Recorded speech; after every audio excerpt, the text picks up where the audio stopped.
The fascinating idea behind the psychologist Abraham Maslow is that most people in today's society don't have a fully individuated or actualized personality, but that most people cling to a character or a persona.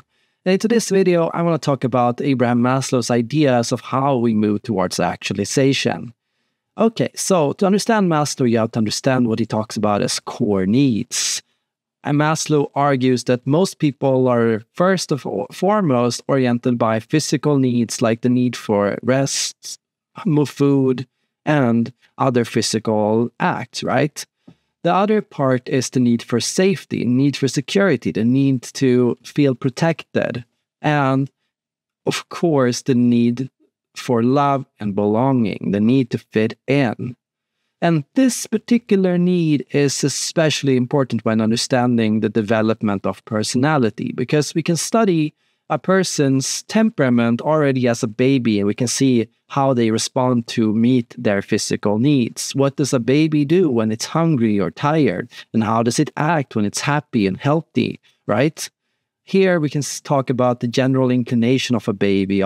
Do they cry a lot? Are they sensitive? Are they happy or cheerful? And what do they do when they are dealing with these base physical desires? The other thing we can see as kids start to develop is their general character.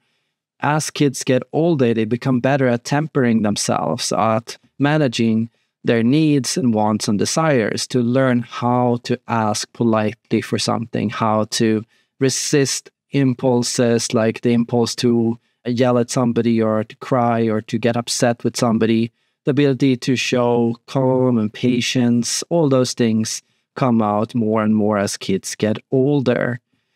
We start to see their general character, or when they start moving towards love and need for belonging. What we see here is an increased importance of your persona. This is where people try to seek love and belonging. They seek to fit in with a general category, to belong to something. And we see this as people get older. Either they will move towards the need for love or the need for esteem. So these can be seen as two contradictory impulses, because persona is about our desire to fit in, but esteem, our need for esteem and self-respect and to be accomplished or skilled, that drives us to develop a unique identity, right? So if we start looking towards this, what you can see is that, for example, our need for belonging, our need for love, it makes us often compromise ourselves. It makes us get rid of things that other people don't like. And if our parents scolded us for something, or if our teachers told us not to do something, our need for love and belonging makes us get rid of these parts of ourselves so that we can fit in more with them. We can here develop a socially constructed persona. We adopt certain norms or traditions that make us more well-liked by other people. But with esteem, what you see that's so interesting is that instead we rebel, we develop a unique personality or a set of skills that goes in clash with our environment, right? And here it's about feeling superior, our need for feeling superior, the superiority complex that Alfred Adler often talks about. Often we want to have and develop special skills or abilities or a unique way of dressing or a unique way of living. And often, a lot of people don't even understand why people do this. Why do some people have such a need to stand out and to look different and to dress different and talk different, right? Well, it's of course because of self-esteem. When a person feels a low sense of self-esteem, they become increasingly eager to try to act different to others. And while this feeling of acting different from others makes you feel cut off from other people, makes you lack love and belonging, it makes you also feel better about yourself. So it serves one need while compromising the other. But ultimately, none of these things really help us when we are trying to develop an actualized identity. So when we're moving towards actualization, it's not about intentionally rebelling to fit in, to stand out, right? Often people think that, oh, my development of my identity has to come by doing the opposite of what everyone else wants me to do, right? Of finding my own way, right? But often this is not an identity. Identity is not about going against other people's expectations, nor is it trying to fit in. identity or completeness and actualization is about just being comfortable in being who you are and in speaking what you feel is right and in experiencing all that life has to offer. Here, what you want is, of course, to have a unique sense of purpose, but a purpose that contributes to the community and to the world around you. Ultimately, what you're really trying to feel is that while you do stand out for certain aspects, you also know and see that you can serve a unique purpose for your community. You can benefit, you can contribute to the benefit of others. Because you're different, because you have unique skills, you can make the world a better place. You found something that you feel is your purpose.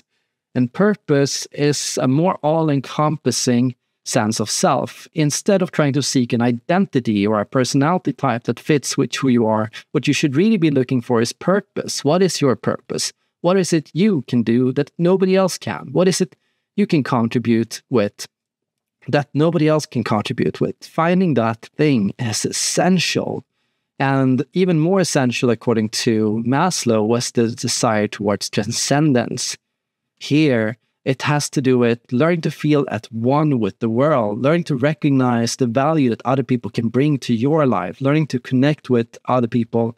And this is what Maslow called true and genuine love, because what he said was that our need for love and belonging, it's not true love. It's often about manipulating other people. It's often about trying to impress others. It's often about feeling a need for love, to need to be loved instead of wanting to love. So you need to feel loved here, but you are not really thinking about giving love more than as a way to secure love. But ultimately, what you want to do is you want to learn to love, to learn to recognize that every single one of us serves and has a unique purpose in the world. There are not just 16 personality types or purposes, but there are so many different purposes that a person can have. Like every single person has their own specific individual thing or duty or purpose that they have to do. And every single one has to find what that specific purpose is. And you, on top of that, once you found what your purpose is, you can become a mentor to other people, inspiring other people to also follow their true path, to learn to see and recognize in other people what it is that they are contributing, what they can do, what it is that they have within them, so that you can work harmoniously with other people and feel an experience of transcendence and awe. And that is Abraham Maslow's theory for self-actualization and transcendence. That means look for not an identity, not a persona, not a base character, but look to cultivate a purpose, an all-encompassing purpose at one with the world at large. Thank you for watching, and see you all in the next video.